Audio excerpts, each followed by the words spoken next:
បងប្អូនជឿថាដីទឹកដែលយើងទិញផ្ទះដែលយើងទិញរស់នៅរាល់ថ្ងៃផ្ទះណាដែលចម្រើនមកយើងផ្ទះណាដែលធ្វើឲ្យយើងមានក្តីសុខរលុយបានហើយផ្ទះណាដែលធ្វើឲ្យយើងអាប់អួររលុយមិនបានមានការតំណោះតំណែងប្តីប្រពន្ធខ្ញុំជឿលើអានឹងដែរបងប្អូនព្រោះថាតាំងពីខ្ញុំទិញដីនេះមកគឺខ្ញុំរកកបរហូតហ្មងនៅពេលដែលខ្ញុំទិញភ្លាមបងប្អូនខ្ញុំអត់មានលុយទេខ្ញុំប្រម៉ូទសូម្បីតែជៀនកូនមួយក៏ខ្ញុំដោះពីដៃកូនយកទៅលក់ដែរដើម្បីប្រម៉ូទទិញដីនេះពេលដែលខ្ញុំចាប់ផ្ដើមទិញហើយភ្លាមលុយធ្វើលបងក៏ខ្ញុំមានដែរបងប្អូនប៉ុន្តែនៅសុកក៏ខ្ញុំរកលុយបានមួយចំនួនយកមកធ្វើលបងហើយបន្ទាប់មកខ្ញុំចាប់ផ្ដើមសានធ្វើផ្ទះប៉ុន្តែពេលដែលខ្ញុំធ្វើហ្នឹងខ្ញុំធ្វើម្ដងតិចទេបងប្អូនចាប់ផ្ដើមបុកគ្រឹះគឺខ្ញុំមានតែ1500ទេពេលដែលចាក់ប្លង់សេគឺខ្ញុំអង្គុយពិសាគ្នាអញ្ចឹងថាយើងចាក់ប្លង់សេហើយយើងអស់លុយហើយអញ្ចឹងយើងចាក់ហើយយើងផ្អាកមួយរយៈសិនទៅមែនចាក់ប្លង់សេហើយខ្ញុំផ្អាកមួយរយៈប៉ុន្តែក្មួយខ្ញុំគាត់អង្គុយធ្វើម្នាក់ឯងម្ដងតិចអញ្ចឹងណាបងប្អូនតម្រាំតែខ្ញុំបានលុយហ្នឹងទើបខ្ញុំបុកលាបថ្នាំធ្វើបន្ទប់ទឹកអីហើយដើម្បីថាចូលមកនៅហើយពេលដែលខ្ញុំចូលមកនៅហ្នឹងគឺចូលឆ្នាំខ្មែរ2024គឺផ្ទះខ្ញុំអត់ទាន់មានទ្វីអត់ទាន់មានប្អួយបងប្អូនដឹកឃើញស្រាប់ហើយគឺស្អីក៏គ្មានដែរប៉ុន្តែខ្ញុំប្រហើនមែនតើគឺថាចូលមករស់នៅមុនយើងធ្វើផ្ទះធ្វើប្អួយធ្វើអីហ្មងធ្វើទ្វីអីហ្នឹងអញ្ចឹងណាហើយគេខមមិនគ្រប់គ្នាថាអត់ទាន់ធ្វើទ្វីហងបងហ៊ានចូលមកនៅអីចឹងណាខ្ញុំក៏មានទ្រព្យសម្បត្តិអីគេយកដែរអញ្ចឹងណាយើងសុំតែសេចក្តីសុខរហូតទៅបន្ទាប់មកខ្ញុំបានលុយខ្លះទៀតខ្ញុំចាប់ផ្ដើមធ្វើទ្វីធ្វើប្អួយណាបងប្អូនប្អួយហ្នឹងក្មួយខ្ញុំអ្នកធ្វើខ្លះទៅសំលុយខ្លះអញ្ចឹងណាបងប្អូនប៉ុន្តែពេលដែលខ្ញុំរស់នៅផ្ទះនេះគឺខ្ញុំមានក្តីសុខខ្លាំងមែនតើបងប្អូនទោះមានទ្វាមានប្អួយតែខ្ញុំមានក្តីសុខមែនតើផ្លូវចិត្តគឺផ្លូវអារម្មណ៍ខ្ញុំធ្វើឲ្យខ្ញុំមានក្តីសុខគ្រាន់តែខ្ញុំចាប់ផ្ដើមចូលនៅពុបបងប្អូនពេលដែលខ្ញុំចូលនៅហ្មងណាខ្ញុំចាប់ផ្ដើមមុខរបរកាមេរ៉ាខ្ញុំភ្លាមហ្មងហើយបងប្អូនមើលតែមុខផ្ទះខ្ញុំទៅគឺមានកាមេរ៉ាមកគ្រាប់នៅពីមុខផ្ទះហ្នឹងឯងពីដំបូងគឺខ្ញុំទិញមកដាក់ខ្លួនឯងអញ្ចឹងណាដល់ពេលស្រាប់តែខ្ញុំអាសាបង្ហោះរូបភាពក្នុងកាមេរ៉ាខ្ញុំអញ្ចឹងទៅគេចេះតែឆាតសួរថាទិញកាមេរ៉ាណាច្បាស់មែនអីចឹងណាដល់ពេលខ្ញុំក៏មានកំណត់ថាបើយកកាមេរ៉ានេះកេះហ្នឹងក៏កេះកាមេរ៉ាបងប្អូនអាកេះដាក់ស្មៅហ្នឹងខ្ញុំមានកំណត់ថាបើអញយកកាមេរ៉ាមកលក់ប្រហែលជាបានហើយកំណត់ដំបូងហ្នឹងគ្មានលុយទេបងប្អូនគឺថាផុសហ្នឹងសុំកក់ពីបងប្អូនមុនពាក់កណ្ដាលដើម្បីយកទៅទិញអញ្ចឹងណាសុំកក់ហើយដល់ពេលហើយបងប្អូនហ្នឹងក៏កក់មុនឲ្យខ្ញុំទៀតអូយល្អមែនតើកក់ឲ្យខ្ញុំគ្រប់គ្នាហ្មងបន្ទាប់មកខ្ញុំកំងហើយពេលយកមកដល់ស្តុកហើយខ្ញុំកំងគុណនឹង2ខ្ញុំអត់យកលុយនឹងចាយទេបងប្អូនខ្ញុំគុណនឹង2ឃើញបងប្អូនឃើញកាមេរ៉ានៅក្នុងរូបភាពហ្នឹងអត់គឺខ្ញុំកំងខ្ញុំអត់យកលុយទេគឺខ្ញុំគុណនឹង2ខ្ញុំទិញកាមេរ៉ាគុណនឹង2យកមកហ្មងពេលហើយខ្ញុំលែងឲ្យបងប្អូនកក់លុយឲ្យខ្ញុំលក់វិញម្ដងហើយវាលក់ដាច់រហូតហ្មងលក់ដាច់ខ្លាំងមែនតើហ្មងបងប្អូនធ្វើឲ្យខ្ញុំមានដើមទុនដើម្បីដេកគាត់ផ្ទះខ្ញុំដេកគាត់ផ្ទះគ្រប់រីគាត់ស្អាតឲ្យផ្ទះខ្ញុំណាតាំងពីខ្ញុំធ្វើមកទូខ្ញុំអត់លុយក៏ដោយបងប្អូនកន្លែងណាក៏ខ្ញុំព្រឹត្តព្រៀងណាខ្ញុំអត់ធ្វើលំទេបើសិនជាខ្ញុំដាក់តាតសដៃទៅបងប្អូនហើយខ្ញុំរៀបតែ10ក៏ខ្ញុំនៅបានដែរប៉ុន្តែខ្ញុំអត់ទេ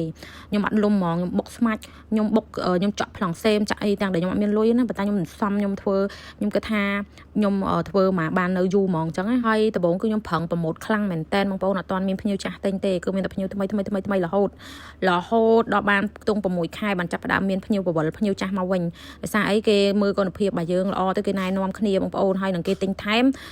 គេមានផ្ទះថ្មីគេធ្វើដាក់ផ្ទះគេបើកតូបគេបើកសាឡនគេបើករោងចក្រគេបើកឃ្លាំងគឺគេមកទិញច្រើនគ្រាប់មែនតើសិតតែមួយចាស់មកទិញសារជាថ្មីអញ្ចឹងណាបងប្អូនរហូតដល់ឥឡូវហ្នឹងគឺខ្ញុំមានភ្ញៀវ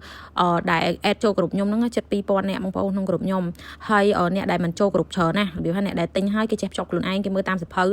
ហើយអ្នកដែលចូលក្នុងក្រុមហ្នឹងគឺតែអ្នកដែលគាត់ឲ្យខ្ញុំបោះវីដេអូឲ្យគាត់ទៅឡើងក្រៅពីភ្ញៀវគឺខ្ញុំអត់អេដចូលក្រុមទេបងប្អូនអញ្ចឹងភ្ញៀវនៅក្នុងដៃខ្ញុំវាខ្ទង់3000នាក់អញ្ចឹងបងប្អូនគិតមើលទោះខ្ញុំអត់ផុសវីដេអូក៏មានភ្ញៀវទិញដែរទោះខ្ញុំអត់ធ្វើទីផ្សារក៏មានភ្ញៀវទិញដែរប៉ុន្តែខ្ញុំធ្វើទីផ្សាររាល់ថ្ងៃគឺខ្ញុំរកភ្ញៀវថ្មីហើយបងប្អូនតើយើងលក់ដូរអីក៏ដោយបើយើងមិនធ្វើទីផ្សារទេគឺលក់អត់ដាច់ទេនិយាយទៅយើងត្រូវតែធ្វើទីផ្សារជាប់រាល់ថ្ងៃបើគេជឿទុកចិត្តលើអវ៉ាន់យើងហើយការមកហឹកខ្ញុំដាក់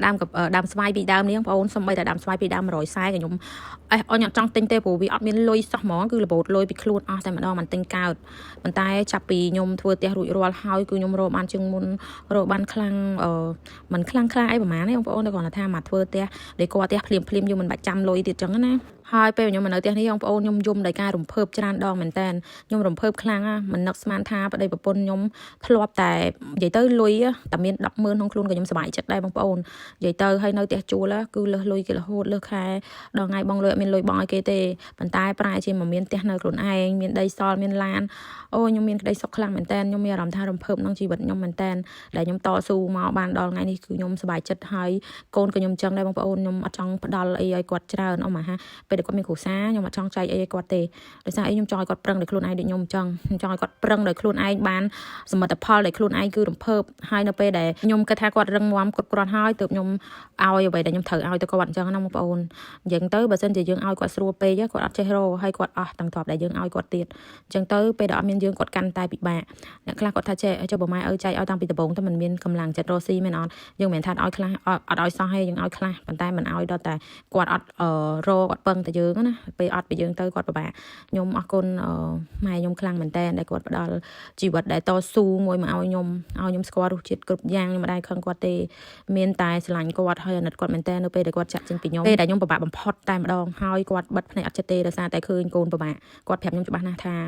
ដែលគាត់ឲ្យខ្ញុំមកកន្លែងវាទូទៅបងប្អូន4គុណ5តែនៅច្បារ7អញ្ចឹងមិនអាចខ្ញុំរស់នៅបានប៉ុន្តែខ្ញុំយកលក់បាត់ទៀតដោយសារអីដោយសារតែខ្ញុំអត់មានលុយសោះក្នុងខ្លួនហើយខ្ញុំជពាក់គេអញ្ចឹងខ្ញុំត្រូវតែចិត្តលក់ដីខ្ញុំមកកន្លែងហ្នឹងដើម្បីសងគេអញ្ចឹងណាប៉ុន្តែខ្ញុំតស៊ូខ្លាំងមែនតើទម្រាំអានសមិទ្ធផលមួយនេះតែម៉ែខ្ញុំក៏អត់នៅក្បែរខ្លួនខ្ញុំទេបងប្អូនគាត់នៅក្បែរខ្លួនខ្ញុំដល់ពេលដែលខ្ញុំមានបាននៅពេលដែលគាត់ចេញទៅបើសិនជាគាត់មានមោទនភាពជាមួយខ្ញុំខ្លាំងមែនតើហើយគាត់នឹងដើរប្រាប់បងប្អូនគាត់អ្នកស្រុកអ្នកភូមិគាត់សរសើរពីខ្ញុំអញ្ចឹងម៉ែខ្ញុំមុននឹងគាត់ស្លាប់តែប្រហែលថ្ងៃទេគាត់បានប្រាប់ខ្ញុំថាចេះគ្មានមនុស្សណាខ្លាចការស្លាប់ទេខ្ញុំពិបាកចិត្តពេលគាត់ចេញទៅអញ្ចឹងណាខ្ញុំយំអាណិតគាត់បងប្អូនហើយគាត់ចាក់ចេញទៅរៀងក្មេងអញ្ចឹងណាប៉ុន្តែគាត់ប្រាប់ខ្ញុំថាអត់មានអ្នកគេខ្លាចការស្លាប់ទេម៉ែគាត់មានខ្លាចការស្លាប់ដែរមិនបាច់ឲ្យខ្ញុំយំទេគាត់និយាយអញ្ចឹងអ្វីដែលម៉ែខ្លាចគឺអ្នកនៅរស់ពិបាកអញ្ចឹងបើសិនជាខ្ញុំដីដែលគាត់ឲ្យខ្ញុំខ្ញុំអត់លក់គាត់ថាគាត់អាចបិទភ្នែកចិត្តជាងនឹងព្រោះខ្ញុំមានកន្លែងនៅសំរុំស្រួលបួមនិយាយទៅមានកន្លែងនឹងមិនដើរនៅផ្ទះគេជួលផ្ទះជួលអីចឹងណាបងប្អូនគាត់និយាយចឹងគាត់ថាគាត់បិទភ្នែកចិត្តដោយសារតែខ្ញុំហើយនឹងបងប្រុសបន្ទាប់ខ្ញុំដែលនៅមួយខ្ញុំរងថ្ងៃហ្នឹងគាត់ថាដោយសារតែពីរអ្នកខ្ញុំអត់មានទីលំនៅច្បាស់លាស់អត់មានទីពឹងគាត់បិទភ្នែកអត់ចិត្តដោយសាររឿងហ្នឹងគាត់ថាអ្នកទៅគឺអត់មានអីត្រូវខ្លាចទេអត់មានខ្លាចការស្លាប់ទេដល់ខ្ញុំអត់យល់ន័យគាត់និយាយទេពេលហ្នឹងប៉ុន្តែឥឡូវខ្ញុំយល់ន័យបងប្អូនខ្ញុំយល់ន័យក៏ប៉ុន្តែខ្ញុំអត់ខ្លាចការស្លាប់ដូចគ្នាខ្ញុំអត់ខ្លាចទេតែអ្វីដែលខ្ញុំខ្លាចគឺពេលដែលខ្ញុំចាក់ចេញទៅតើកូនខ្ញុំទៅពឹងអ្នកណាតើប្តីខ្ញុំគាត់យកប្រពន្ធថ្មីហើយកូនខ្ញុំទៅជាយ៉ាងណាគឺខ្ញុំគិតតែប៉ុណ្្នឹងខ្ញុំមិនដែលគិតថាខ្ញុំចាក់ចេញទៅសូនហើយអញទៅដល់ណាអញពេលងាប់តែទៅដល់ណាអីខ្ញុំមិនដែលគិតហ្មងខ្ញុំគិតតែពីអ្នកនៅចឹងអ្វីដែលខ្ញុំធ្វើនៅពេលនេះគឺខ្ញុំផ្ដល់ចំណេះវិជ្ជាឲ្យកូនខ្ញុំឲ្យបានពេញដែលគាត់ត្រូវការអាចពឹងខ្លួនឯងបាននៅពេលដែលអត់មានខ្ញុំត្រូវតែខំប្រឹងរមិនមែនថាទុកឲ្យគាត់ទេប៉ុន្តែខ្ញុំត្រូវតែខំប្រឹងរដើម្បីខ្ញុំបិទភ្នែកចិត្តអញ្ចឹងខ្ញុំមានតែប៉ុណ្្នឹងទេបងប្អូនហើយខ្ញុំលើកទឹកចិត្តឲ្យបងប្អូនខំប្រឹងតស៊ូឥឡូវសេដ្ឋកិច្ចធ្លាក់គ្រប់ប្រទេសណាក៏ធ្លាក់ដែរអ្នកណាក៏ពិបាកដែរយើងតស៊ូទាំងអស់គ្នាពេលចប់សេដ្ឋកិច្ចល្អវិញអ្នកនរគ្នានឹង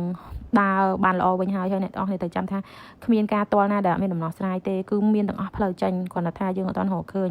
តែបងប្អូននឹងរកឃើញក្នុងពេលឆាប់ហើយរឹងមាំឡើងតស៊ូបាយ3ពេលទេបងប្អូនកុំខ្វល់ច្រើនជពាក់គេសងម្ដងតិចដោះស្រាយឲ្យគេទៅបើគេជពាក់យើងធ្វើចិត្តឲ្យស្ងប់ទាគេធម្មតាមុំទៅបនឲ្យតែគេរកស៊ីឡើងដើម្បីគេសងយើង